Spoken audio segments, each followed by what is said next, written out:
Hello everyone and welcome. My name is Vincent Schwenk. I'm a 3D artist from Germany and I am doing tutorials. I'm usually recording them on Patreon, but this month I also wanted to create a free one for you.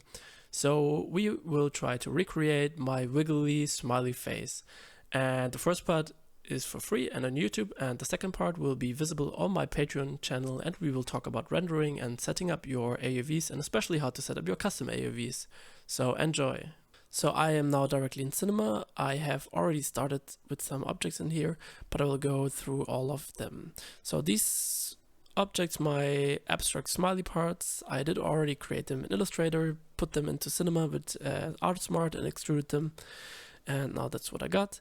So I'm starting with these two objects, my smiley objects. I already decrease the angle to 1, so I have quite a high res object, and I don't have a bevel in here because I want to create like a clean mesh out of them, and I have this great plugin, the Quad Remesher, and I'm gonna use that. It's gonna remesh my object, and I have hard detect edges on, which is quite nice, and I've got 1800 quads, so I will remesh that, and you can see this object looks already perfect. And the quads are all the same size, so this is very important for my later workflow for Redshift. So I have, or for Octane, whatever you use for rendering, so the size of the quads are the same, so the displacement looks quite nice and perfect. And I repeat the process on the second object, so I press C to convert this one and press remesh it. So perfect. Now I have my two remeshed objects, and I don't need the old ones, so let's delete them. And now we can later on, I press Shift C for my console, and I'll check my bevel deformer, and now I can also bevel these objects. I would say it's a bit too much. Let's go for 0.1, and like one subdivision is alright. And actually I can just drag it into the folder of the smiley, so both of the objects will get beveled. And that's perfect. And later on I will subdivide them in Redshift so it gets all a bit smoother. Let's continue with the eyes. First of all, they are intersecting, so I'm just moving the object a little bit around and have a quick look into my camera if I like the composition. So perhaps overall I would change the composition a bit. And let's build a bit more of a focus in here. And the sky perhaps also a bit more like that. Let's move this a bit closer. Yeah, so that looks quite nice. I will leave out of my camera, which is a 220mm camera. And let's continue with the eyes. So I again painted them in Illustrator, and now we are having passes here, and then I'm selecting all of them. And no, actually I don't need a beveled edge here, because the Quad Remesher works way better if I don't have any roundings, and I can decrease my I have to select the path and decrease my angle, so this is all quite high res, because anywhere we will remesh it now, and press C to convert it, and I've selected them all, and press remesh and press remesh on each of them, so number 1, 2 and 3, and let's have a look what we did there. And I would say this looks quite nice, and I don't need the old ones, so I'm deleting the ones, and I'm just copying my bevel deformer from the smile object into my eyes object. Perfect. Then you can see I already have my Redshift tag in here, but I'm not going to talk about that. And I already have quite many materials, but we'll skip for that now. But importantly, what we will add, I have two dynamic tags, and I will repeat that just simply. I go to simulation tag, and I go into rigid body. And these objects, they should stay quite at their position. So I'm using a lot of follow position and follow rotation. And just one quick side note for the YouTube guys, probably all the Patreon guys who already know that I don't use a gravity in here, so my default setting is at 0, and my expert settings are way smaller. It's 0.1, and I already have one more step here because I more tend to work in a real life scale, and cinema fields is too big for me for the original scale. You can see I have a standard cube and it's huge. So the collision margin is way too big for my smaller scene in here. Perfect. That is step 1, my smiley part. Now comes the wiggly part of my confused mind, and therefore you can see what I already prepared here. I have a lot of these objects, and if I press play, I have nothing activated.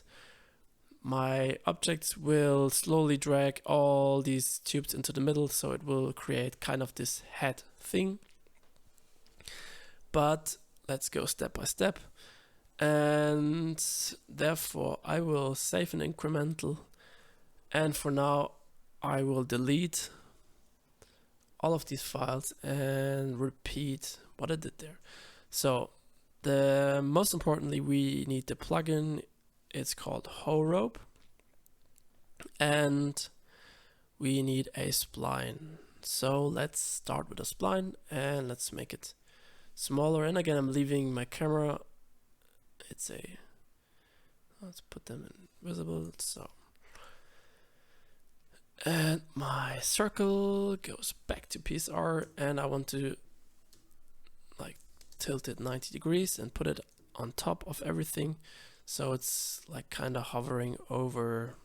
Oh, let's drag it in the center. So circle done, and I'll press Shift C again to get my plugin, Rope, and I will link the description, the download in the description. So this is a very nice plugin, and I used it quite a lot. And let's say we want to have a little bit more than 50 bones. It's limited to 50, but you can just type in something in there, and they should be a bit thinner, my ropes. Let's say 0.4. Perfect. And I want my resolution of the segments a little bit more, so I'll go with 9 or 10. 10 is good. Then I don't need to create controls, but I want to create a sweep. That's nice so far. Let me think. Yep, perfect. Then to make it work, we have to press C to convert the plugin. And now I have my spline, and I don't need that anymore.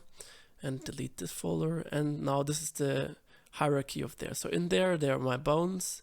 These are the ones which are gonna be driven dynamically, and they're all connected with a connector. So each connector is connecting one of these bones. So they will all be linked together and chained together. Note that it's just only hiding my bones in my viewport, not in the rendering. I had this question a lot. Why they had so edgy, weird thing? It's just because this is on in rendering. Just make it red and it won't be visible. Then I don't want to have a very high res sweep because we will anyway give subdivisions later on Redshift, but I want to work on these edges, especially if we were going to work with displacement. It's always important to have a good tessellation, good like subdivided mesh, and therefore in the caps I will go to Delaunay. Perfect, and this will give me a very nice end result. So that looks good so far.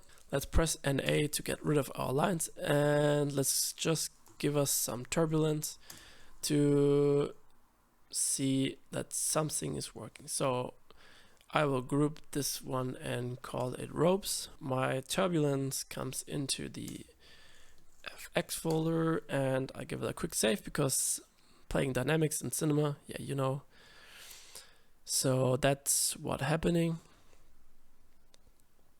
And first of all, the turbulence is way too small. Let's make it that's too much. Let's say 80. Yeah. Cool. So these objects, they don't have yet a tag, so I'm just copying the tag which we created from the smiley to the eyes. And now all these objects are slightly moving, especially when there's interaction with my ropes later on, but they will try to remain their main position. So I will always try to constrain them to my original composition. That's cool. And the good things about now we try to find the perfect motion with like 2 or 3 of these ropes, not more, because it tends to get quite slow. And you can save a lot of time in simulating later when you just work with these few ones. So therefore I will go into my ropes and just copy myself. Well, actually first you can see the center point is quite off, and I'll go into my center axis tool, which I have here as a shortcut, and I want to move the parent to the center, and I'm including the children, and that's not the right one. Axis, I'm moving the axis to the center. Yeah, but now the axis is a bit tilted. But let's just switch the side to side view, and I'll go into my axis tool and press R for rotation and just move it like this. Perfect. Then get rid of the axis tool, just click it again. I don't need the axis center tool, and I just press piece R to reset it.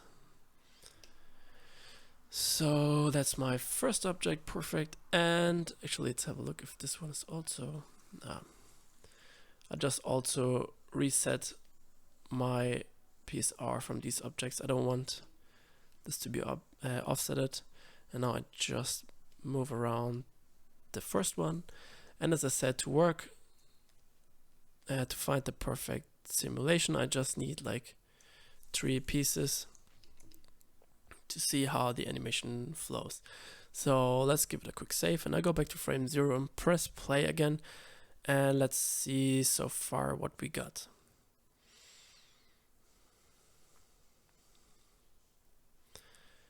Okay, that's some motion, but overall I think the turbulence is way too strong. So let's say perhaps 2 centimeters, and I want to create a few more effects. So let's go into our particle simulate and forces, and now we can play around with these forces. For example, I would say, what else? Perhaps we will have a look how the rotation object will work. Put it in here, and I will go and give the rotation object a fall off, a spherical fall off, and let's move it somewhere in here, and let's crank up the intensity so we will see what it will do. And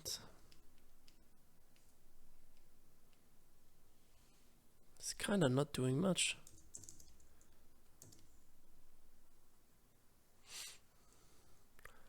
Let's go for 500, and it's just throwing everything out of my circle, out of my spherical field. So let's go back to frame.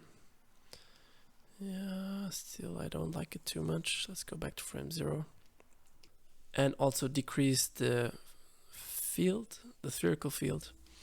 And I would say overall, playing around with the effectors and these VFX thing is the most time-consuming part, that you find a simulation which looks interesting and nice. So, but overall, I think this is a quite good start, but I don't want these objects to just fly around and get rid of our frame. I mostly want them to be centered in my kind of head. So if you're not in R21 or 22 yet, you can use an attractor and also use a fall off in the attractor. Let's go to fall off and say I'll go for spherical fall off, and let's try to put the attractor where we want, so where our head is, and I would say it's like that. But one thing with the attractor I don't like too much is really pinning everything down to this 1 pixel and trying to force it in there. But let's have a look how it looks. I'm decreasing my strength and my speed limit, so it's not that strong. And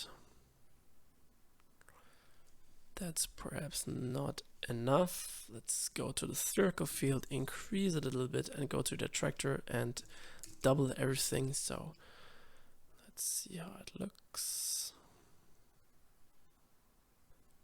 Ah, yeah.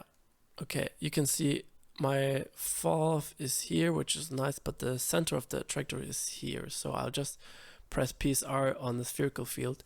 So we are back in the center, and let's say our head is here, and you can see already it was quite attracting it a lot. So let's go back to 20 and go back to frame 0, and let's press play and see how the animation will look. And that's already too much of an attraction, I would say. Let's shrink our spherical field so we have only a little bit less attraction, and let's shrink the values down to 15 and strength and then speed, and let's have a look what is happening. So overall, our rotation field has a little bit of influence on the side, and our turbulence has an overall influence, and the spherical field has this influence and is trying to build this center thing. And I think that is quite nice. And let's make one last thing. So I want at the beginning, I don't want too much attraction, so I'm animating the size of my spherical field, and let's make it at the end, I don't know, a bit bigger. And also I gave myself 300 frames, and let's have a quick look how this looks.